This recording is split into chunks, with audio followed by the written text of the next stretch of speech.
Hi hello ನಮಸ್ತೆ welcome back to my YouTube channel. ನಾನು ನಿಮ್ಮ ಪ್ರೀತಿಯ ರೂಪಾ ಸುರೇಶ್.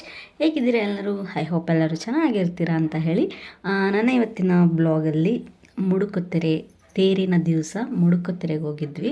ಅಲ್ಲಿ ನಾವು ಏನೆಲ್ಲ ನೋಡಿದ್ವಿ, ಯಾವ ರೀತಿ ಇದೆ ಮುಡುಕುತೆರೆ ಇವತ್ತು ಅಂತ ಎಲ್ಲ ನಿಮಗೆ ತೋರಿಸೋಣ ಅಂತೇಳಿ ಒಂದು ವ್ಲಾಗ್ನ ಮಾಡ್ತಾಯಿದ್ದೀನಿ. ಸೊ ಅದಕ್ಕಿಂತ ಮುಂಚೆ ನಮ್ಮ ಮನೆಯಲ್ಲಿ ಅಂದರೆ ನಮ್ಮ ಅಮ್ಮನ ಮನೆಯಲ್ಲಿ ಮುಡುಕುತೆರೆ ತೇರನ್ನು ಯಾವ ರೀತಿ ಆಚರಣೆ ಮಾಡ್ತೀವಿ ಅನ್ನೋದ್ರ ಬಗ್ಗೆ ಒಂದು ವಿಡಿಯೋನ ಹಾಕಿದ್ದೀನಿ. ಹಾಗೆ ನಮ್ಮ ಮನೆಯಲ್ಲಿ ತೇರನ್ನು ಆಚರಣೆ ಮಾಡ್ತೀವಿ, ಅದರದ್ದು ವ್ಲಾಗ್ ಕೂಡ ನಾನು ಅಪ್ಲೋಡ್ ಮಾಡಿದ್ದೀನಿ. ನೋಡಿಲ್ಲ ಅಂದರೆ ಒಂದ್ಸಲ ನನ್ನ ಪ್ರೀವಿಯಸ್ ವೀಡಿಯೋಸ್ನ ಚೆಕ್ ಮಾಡಿ. ಸೊ ನಾವು ಮಧ್ಯಾಹ್ನ ಹೋಗ್ಲಿಕ್ಕಾಗಲಿಲ್ಲ ಅಂಥೇಳಿ ಸಂಜೆ ಹೊರಟಿದ್ವಿ. ಸೊ ನಾವು ಇವಾಗ ಬಂದ್ವಿ ಮುಡುಕುತೆರೆಗೆ. ಇಲ್ಲಿ ಬಂದು ಫಸ್ಟು ಇಲ್ಲಿ ಧೂಪದ ಗುಡಿ ಅಂತ ಇದೆ, ಅಲ್ಲಿ ಫಸ್ಟು ಧೂಪ ಹಾಕಿ ದೇವ್ರಿಗೆ ಕೈ ಮುಗಿದ್ವಿ. ಮುಡುಕುತೆರೆ ರಥೋತ್ಸವನ ತುಂಬಾ ವಿಜೃಂಭಣೆಯಿಂದ ಮಾಡ್ತಾಯಿದ್ರು. ಇವಾಗ 2 ಇಯರ್ಸಿಂದ ಇಲ್ಲಿ ರಥವನ್ನು ಎಳಿತಾ ಇಲ್ಲ. ಕಾರಣ ಯಾಕಂತ ಹೇಳಿದ್ರೆ ಎಲ್ಲರಿಗೂ ಗೊತ್ತಿರೋ ಹಾಗೆ ಈಗ ಮುಡುಕುತೆರೆ ಮಲ್ಲಿಕಾರ್ಜುನ ಸ್ವಾಮಿಯ ದೇವಸ್ಥಾನದ ಜೀರ್ಣೋದ್ಧಾರ ಕಾರ್ಯ ನಡೀತಾ ಇದೆ. ಹಾಗಾಗಿ ಮೇಲೆ ಕಳಶ ಇಲ್ಲದೆ ಇರುವಾಗ ದೇವರನ್ನು ಮೆರೆಸೋ ಹಾಗಿಲ್ವಂತೆ. ಹಾಗಾಗಿ ಈಗ 2 ವರ್ಷಗಳಿಂದ ಇಲ್ಲಿ ರಥೋತ್ಸವ ನಡೀತಾ ಇಲ್ಲ. ರಥೋತ್ಸವ ನಡೀತಾ ಇಲ್ಲ ಅಂದ್ರೂ ಕೂಡ ಜನ ಆಚರಣೆಯನ್ನು ಬಿಟ್ಟಿಲ್ಲ. ಇಲ್ಲಿ ಏನೇ ರಥೋತ್ಸವ ಇವಾಗ ನಡೆಯಲ್ಲ ಅಂದರೂ ಕೂಡ ಅಷ್ಟೇ ಜನ ಬಂದು ಸೇರ್ತಾರೆ. ಅಷ್ಟೇ ಭಕ್ತಿಯಿಂದ ನಿಂತಿರೋ ತೇರಿಗೆನೆ ಪೂಜೆಯನ್ನು ಮಾಡ್ತಾರೆ. ಅಷ್ಟೇ ಭಕ್ತಿಯಿಂದ ನಿಂತಿರೋ ತೇರಿಗೆನೆ ಹಣ್ಣು ಜವನವನ್ನು ಕೂಡ ಎಸಿತಾರೆ. ಸೊ ಅಷ್ಟು ನಂಬಿಕೆ ಇದೆ ಇಲ್ಲಿನ ಈ ದೇವರಿಗೆ. ಇಲ್ಲಿ ಸುತ್ತಮುತ್ತ 12 ಹಳ್ಳಿಗಳ ಜನ ಏನಿದ್ದಾರೆ ಎಲ್ಲ ಕೂಡ ತುಂಬಾ ನಂಬುತ್ತಾರೆ. ಅಷ್ಟು ಜನ ಕೂಡ ಇಲ್ಲಿ ಬಂದು ಸೇರ್ತಾರೆ ತೇರಿನ ದಿನ. ಸೊ ನಾವು ಕೂಡ ಹಾಗೆ ಈ ಸರಿ ನಾವು ಯಾವಾಗ್ಲೂ ಕೂಡ ಮೇಲೆ ಹತ್ತೋ ಹಾಗಿಲ್ಲ, ಆದರೂ ಕೂಡ ಕೆಳಗಡೆ ಬಂದು ತೇರಿಗೆ ಪೂಜೆನ ಮಾಡಿಸ್ಕೊಂಡು ಹೋಗ್ತಿದ್ವಿ. ಹಾಗೆ ಈ ಸಲ ಕೂಡ ಪೂಜೆ ಮಾಡ್ಕೊಂಡು ಹೋಗೋಣ ಅಂತ ಹೇಳಿ ಬಂದ್ವಿ. ಸೊ ನಾವು ದೇವರಿಗೆ ನಮಸ್ಕಾರ ಮಾಡಿಕೊಂಡು ಹಾಗೆ ರಥಕ್ಕೆ ಕೂಡ ನಮಸ್ಕಾರ ಮಾಡಿಕೊಂಡು ಅಲ್ಲಿಂದ ಬಂದ್ವಿ.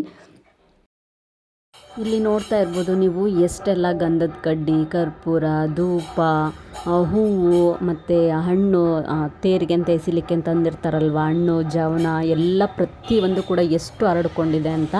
ಇಲ್ಲಿ ಹರಡ್ಕೊಂಡಿರೋ ಕಸ ನೋಡಿದ್ರೆ ಗೊತ್ತಾಗ್ಬೋದು ನಿಮಗೆ ಇಲ್ಲಿ ಎಷ್ಟು ಜನ ಭಕ್ತಾದಿಗಳು ಬಂದಿದ್ರು ಅಂತ.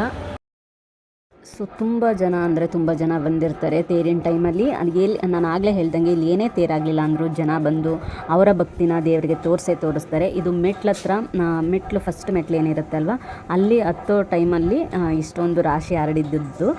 ಸೊ ನಾನು ಅಲ್ಲಿಂದ ದೇವರ ದರ್ಶನ ಎಲ್ಲ ಮಾಡಿಕೊಂಡು ಹೊರಟ್ವಿ ನಾವು. ಸೊ ಇವತ್ತಂತೂ ವಿದ್ಯುತ್ ಅಲಂಕಾರನ ನೋಡಲಿಕ್ಕೆ 2 ಕಣ್ಣು ಸಾಲದು ಅಂತ ಹೇಳ್ಬೋದು. ಅಷ್ಟು ಚೆನ್ನಾಗಿ ಎಲ್ಲ ಕಡೆ ಲೈಟಿಂಗ್ಸ್ನ ಮಾಡಿದರು. ಹಾಗೆಯೇ ಇಲ್ಲಿ ಬರೀ ಭಕ್ತಾದಿಗಳಷ್ಟೇ ಅಲ್ಲ, ಕೆಲವರು ಅವರ ಜೀವನವನ್ನು ಕಂಡುಕೊಳ್ಳೋದಕ್ಕೆ ಅಂತೇಳಿ ಒಂದಷ್ಟು ಜನ ವ್ಯಾಪಾರಿಗಳು ಕೂಡ ಬಂದಿರ್ತಾರೆ. ವ್ಯಾಪಾರ ಮಾಡೋರು ಅಂತ ಹೇಳಿದರೆ ಪೂಜೆ ಐಟಮ್ಸ್ಗಳನ್ನ ಇಟ್ಕೊಂಡಿರೋರಾಗಿರಬಹುದು, ಇಲ್ಲ ಒಂದಷ್ಟು ಏರ್ ಕ್ಲಿಪ್ಸ್ ಅಂತೆ ಅದಂತೆ ಇದಂತೆ 20 ರೂಪೀಸಿಗೆ 30 ರೂಪೀಸಿಗೆ ಅಂತೆಲ್ಲ ಹೇಳಿರುತ್ತಲ್ವ, ಆ ಥರದ್ದೆಲ್ಲ ಇಟ್ಕೊಂಡಿರ್ತಾರೆ. ಕೆಲವರೆಲ್ಲ ಮರದ ಐಟಮ್ಸ್ನ ಇಟ್ಕೊಂಡಿರ್ತಾರೆ, ಕೆಲವರೆಲ್ಲ ಕಬ್ಬಿಣದ ಐಟಮ್ಸ್ನ ಇಟ್ಕೊಂಡಿರ್ತಾರೆ.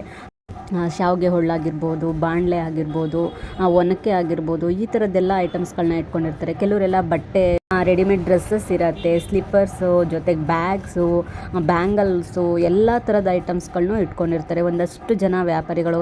ಈ ಕಡೆ ಎಲ್ಲ ಇವಾಗ ಜಾತ್ರೆಗಳು ನಡೀತಾ ಇರೋದ್ರಿಂದ ಸುತ್ತೂರು ಜಾತ್ರೆ ಆಗಿರ್ಬೋದು ಅಲ್ಲಿರ್ತಾರೆ, ಅಲ್ಲಿಂದ ಮುಡುಕುತೆರೆ ಜಾತ್ರೆಗೆ ಬರ್ತಾರೆ. ಇಲ್ಲಿಂದ ಮತ್ತೊಂದು ಊರು ಇನ್ನೊಂದು ಎಲ್ಲಿ ಜಾತ್ರೆ ನಡೆಯುತ್ತೋ ಅಲ್ಲೆಲ್ಲ ಹೋಗಿ ಅವರ ಅಂಗಡಿಗಳನ್ನು ಹಾಕ್ಕೊಂಡಿರ್ತಾರೆ. ಸೊ ಅವರಿಗೆಲ್ಲ ನಾವೆಲ್ಲ ದೇವ್ರ ದರ್ಶನಕ್ಕೆ ಹೋಗ್ತೀವಿ ಅಂತ ಹೇಳಿದ್ರೆ ಅಲ್ಲಿ ಅವರಿಗೆಲ್ಲ ಒಂದು ವ್ಯಾಪಾರ ಆಗುತ್ತೆ. ಅಂದರೆ ಯಾರೇ ಆದ್ರೂ ಕೂಡ ಇವಾಗ ನಾವು ಜಾತ್ರೆಗೆ ಹೋಗಿದ್ವಿ ಅಂತಂದಾಗ ಅಲ್ಲಿ ಏನಾದರೂ ಒಂದು ನೆನಪಿಗೆ ತಗೊಳ್ಳೋಣ ಅನ್ನೋದಿರುತ್ತೆ. ಹಾಗಾಗಿ ಅವ್ರಿಗೂ ಕೂಡ ವ್ಯಾಪಾರ ಎಲ್ಲ ಆಗುತ್ತೆ.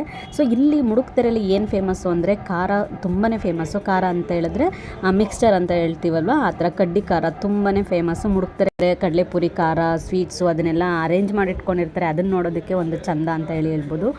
ಅದಷ್ಟೇ ಅಲ್ದಿರ ಚಿರುಮುರಿ ಆಗಿರಬಹುದು, ಮತ್ತು ಪಾನಿಪುರಿ ಆಗಿರ್ಬೋದು, ಗೋಬಿ ಆಗಿರ್ಬೋದು, ಹಾಗೆ ಇವಾಗ ಬಿಸಿಲುಗಾಲ ಆಗಿರೋದ್ರಿಂದ ಕಲ್ಲಂಗಡಿ ಹಣ್ಣು ಆಗಿರಬಹುದು, ಸೌತೆಕಾಯಿ ಆಗಿರ್ಬೋದು, ಮತ್ತು ಐಸ್ ಕ್ರೀಮ್ಸ್ ಆಗಿರ್ಬೋದು, ಈ ಥರದ್ದು ಎಲ್ಲ ವ್ಯಾಪಾರಗಾರರು ಕೂಡ ಅಲ್ಲಿ ಇರ್ತಾರೆ. ಎಲ್ಲರಿಗೂ ಕೂಡ ತುಂಬಾ ಚೆನ್ನಾಗಿ ವ್ಯಾಪಾರ ಆಗುತ್ತೆ.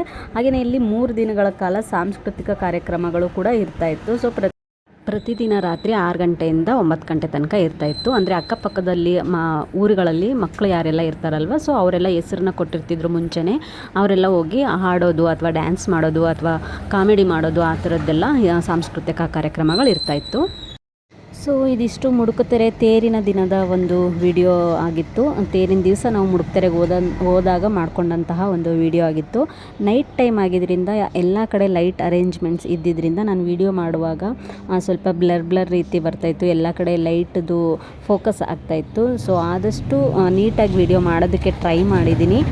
ಸೊ ಐ ಹೋಪ್ ನಿಮಗೆಲ್ಲರಿಗೂ ಇವತ್ತಿನ ಈ ವಿಡಿಯೋ ಇಷ್ಟ ಆಗ್ಬೋದು ಅಂತ ಭಾವಿಸ್ತೀನಿ. ಇಷ್ಟ ಆಗಿದರೆ ಪ್ಲೀಸ್ ಲೈಕ್, ಶೇರ್, ಕಮೆಂಟನ್ನು ಮಾಡಿ.